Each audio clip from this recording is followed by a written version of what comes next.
大家好，我是 Amber， 欢迎来到我的频道。谢谢您的收看、订阅和点赞。昨天我先生下班回到家，告诉我，密西根地区又出现了病毒的大爆发。我一听，简直又崩溃了。我们整整等了快2年的时间，窝在家里，就等着这个病毒的消失。可是现在又出现了这种情况，什么时候是个头啊？本来我们计划下半年坐游轮出去旅游，看来也泡汤了。今天我还是想把我先生对病毒的分析播放出来，希望大家做好防护，保护好自己，保护好家人。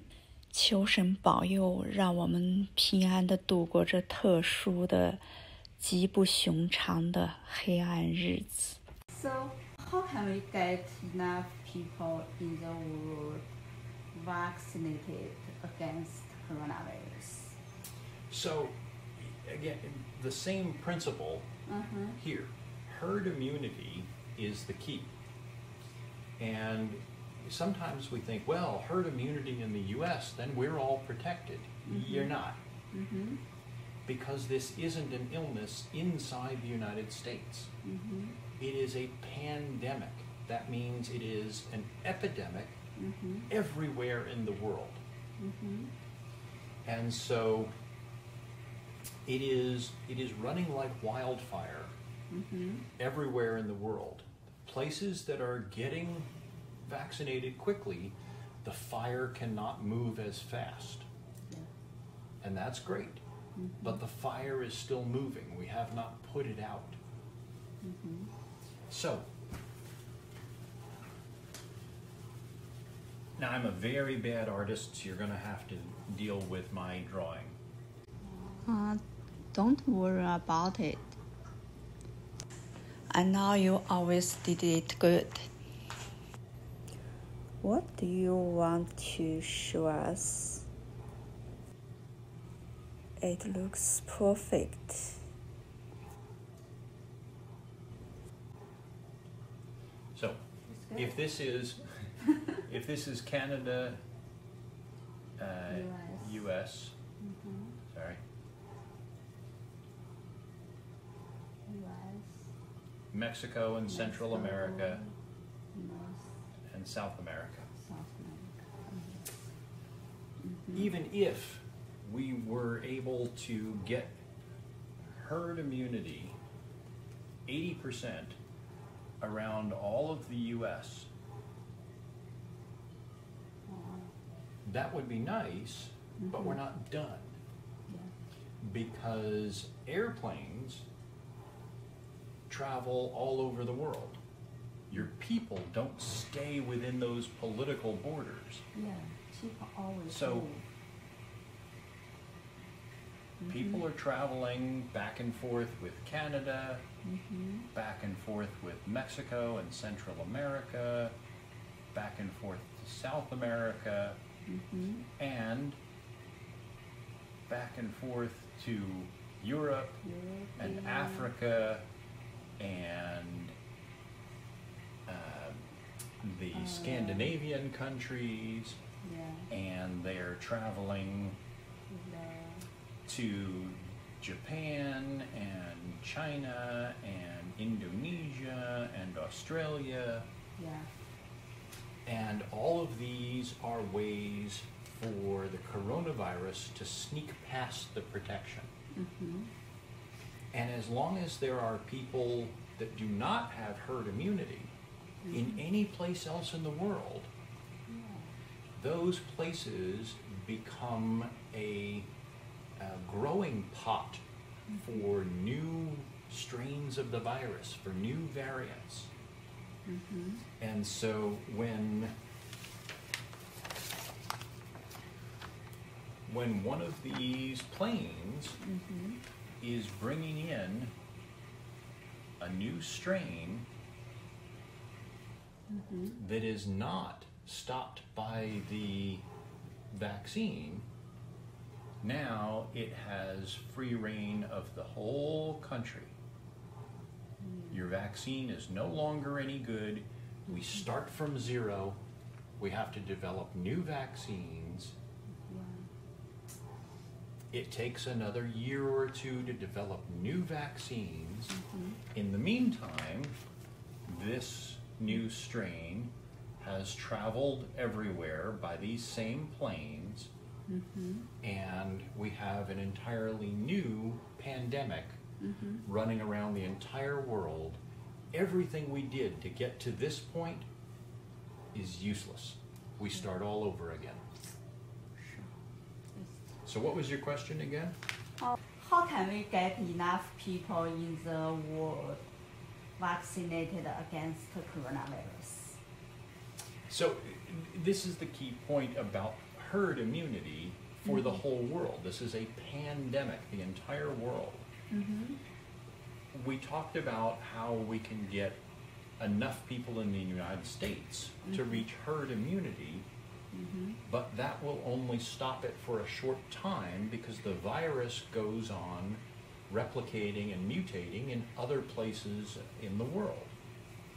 So instead of trying to protect the United States and hoping that it never comes from the rest of the world, what we have to do is, yes, we have to protect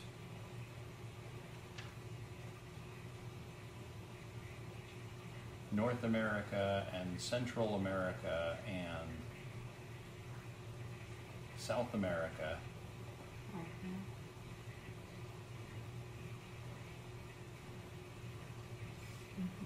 And we have to do everything we can to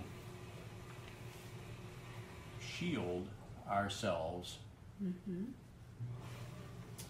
But then we can't allow a situation where the virus goes on replicating and growing in other parts of the world.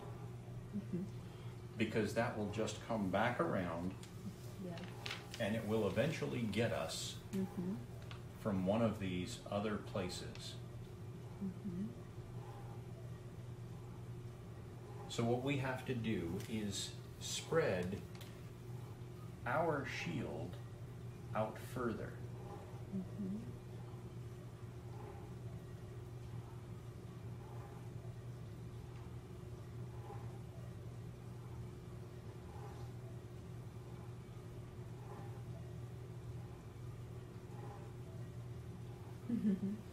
Now, the coronavirus can't get in to Canada, Pacific, South America.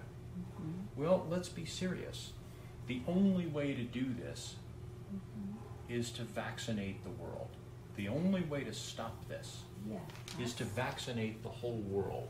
Yeah, I think so. I think that's It will cost money to vaccinate the whole world, but it will cost a lot more money to wait for a variant of the virus that can defeat the vaccine. When that comes around, we start all over, we spend all the money all over again. It will take a tiny percentage of money to vaccinate the entire world than to only vaccinate our friends and wait for the new strain of virus to come and make us all sick again, all over again. wow. It is much cheaper, much safer to be sending our vaccines to India, to Africa, to South America, to the Pacific Islands, to the poor parts of China and Southeast Asia and the poor parts of Russia. Yeah, a lot. They may not think of themselves as our friends, but they are the ones that are going to be breeding the enemy virus. Yeah, sure. If we can, I don't care if they are politically our enemies, their bodies are our friends. Oh, Their bodies are what's going to either protect us or breed the new invader. what are the chances we can become sick with the coronavirus? So, now that we're getting people vaccinated, people worry a little bit about, well, how protected am I really? Can I get reinfected with the coronavirus even if I'm vaccinated? Yeah. What are the chances that somebody who is fully vaccinated comes into my store and makes me sick? Well, it's possible. Nothing is 100%. No vaccine is perfect. Yeah. We originally thought that the vaccines would produce about 95% protection. Yeah. Now, what that means is that if you were going to be infected, you have a 95% less chance of being infected. So let's pretend that we have 200 people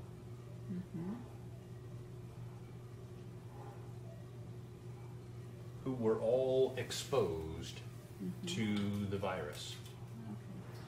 And we think that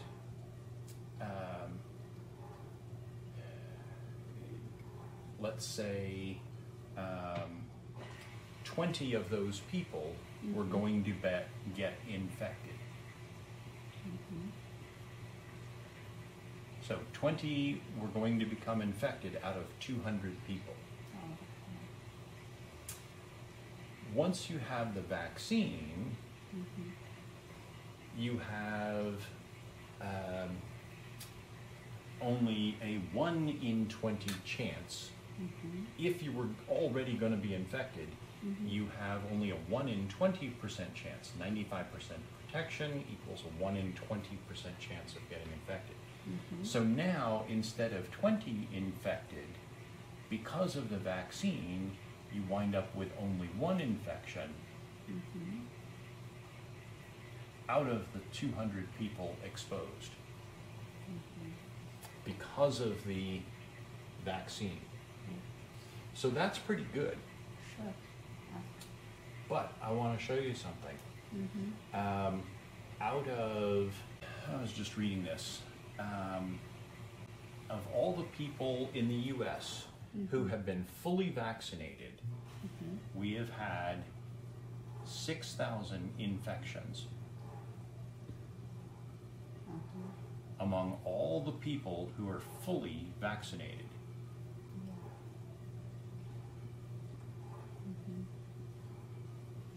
Now, I told you that we had about 94 million vaccinated. Yeah.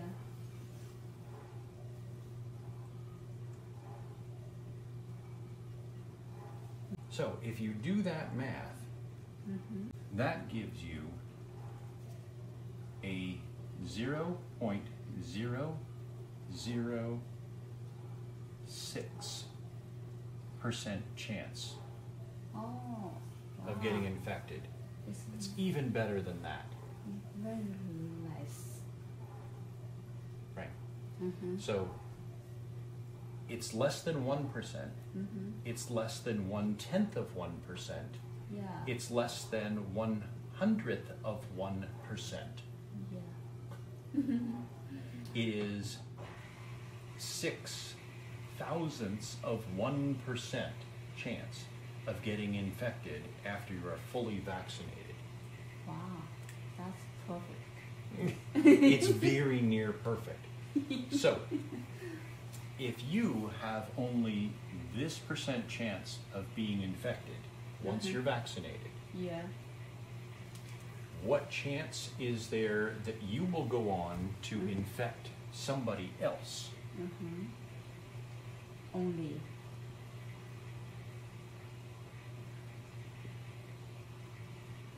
Zero. Really? Well, unless you somehow have a 100% chance of infecting others, which you don't. Oh, yeah. It That is so makes close to sense. zero that you can't tell the difference. Yeah, exactly. Now, Yeah. let's make it even better. We put a mask on him. Oh, yeah. Oh, this is mask. Sure. Wow. And we try to keep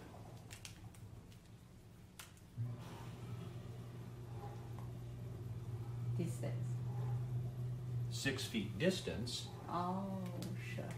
Now, this chance, reduced by the mask, Yeah. reduced by the distance, now you have a 0% chance of infecting other people. Wow. Yeah. Now, you know, how important are these two things if you're vaccinated? Well, if I'm sitting this close, indoors, with people who come into my office, I wear a mask, I ask them to wear a mask, Wow. even though I'm fully vaccinated. Yeah, that's good. Because in those circumstances, I'm not going to take even this chance. Yeah. Sure. And of course, I can't know whether they are vaccinated or not. They may say they are, they may say they're not. If I'm outdoors, if I'm walking around the park, if I'm taking a walk around the block, I don't need to wear the mask Why? because the air is blowing through Oh. and never giving the virus particles a chance to build up a cloud. There's no cloud of virus particles because the breeze is moving them. And outdoors, walking around the block, even if I stop and say hello, hey, I see you bought a nice new car, that's very fancy, I wish I had one, and then I move on, I've only spent 1 minute in front of this person. Exactly. So I still try to keep distance, but I don't worry about wearing the mask Oh, yeah. because I've got distance, I've got airflow. So outside is safe. Especially, it's safe if you're able to keep distance and you're just speaking normally. If you're going to be around 20 other people who are singing or screaming, then you have a cloud of virus particles. Yeah. So then you should have a mask on. So if I was going to go to a football game and there are 60,000 people in the seats, we're outdoors, but there's 60,000 people and all the people around me are going to be shouting. Yeah. Every play on the field, they're going to be shouting, good or bad, they're going to be shouting. That's dangerous. Now they are shouting particles straight at me. From behind, from the side, from over here, and I'm shouting at the people in front of me. So people still need to stay home. Well, if you're going to go to, you know, if you're vaccinated and you're going to go to a football game and you can't keep the distance, Yeah. Yeah. then put on the mask. Sure. If you're at a football game and they have you separated from other visitors to the point where you can't put out your arm and touch the arm of anybody else. You're too far away. Oh. Now you've got more than 6 feet. Wow. You can probably get away without wearing a mask. If you're indoors and there's going to be lots of people around, even if you're not shouting or screaming, I'm going to be wearing a mask. If I go to a medical conference and there's 200 of us sitting in the room, it's indoors, there's not a lot of airflow, but you know what? Doctors don't yell and scream very much. Oh. But if we're so close that I could bump elbows with my neighbor, I'm going to wear a mask. Well. In church, this is really pretty tricky. Oh. In church, even in places where they're separating people out. So you've got 10 feet between you and other people. And people don't yell and scream at church. Yeah. Oh, but they sing. They sing. People, the only some sing. No, everybody sings. Oh. At the beginning and at the end, when the choir is up front leading everybody in singing, all the people around me are singing. And we've actually seen singing turns out to be one of the higher risk activities, especially indoors. Yeah. Now, if the church service is being held outdoors and we're separated apart and I am fully vaccinated, I could probably go without the mask. I don't have to. I might choose to put it on anyway, but I wouldn't have to. So it depends on closeness. It depends on whether you're indoors.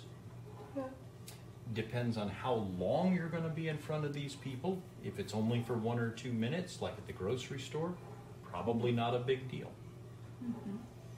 But you start changing those things, and the need to wear a mask and keep 6 feet goes up as you start changing those things. So it's not that there's one set of rules, it depends on all these different factors. Does that help any? Sure. Exactly. Thank you.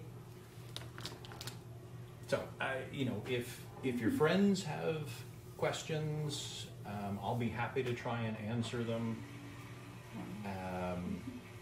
If your friends have questions about what ways the different vaccines are different, why do they have to be done differently, why do they have different numbers, I will try and answer those.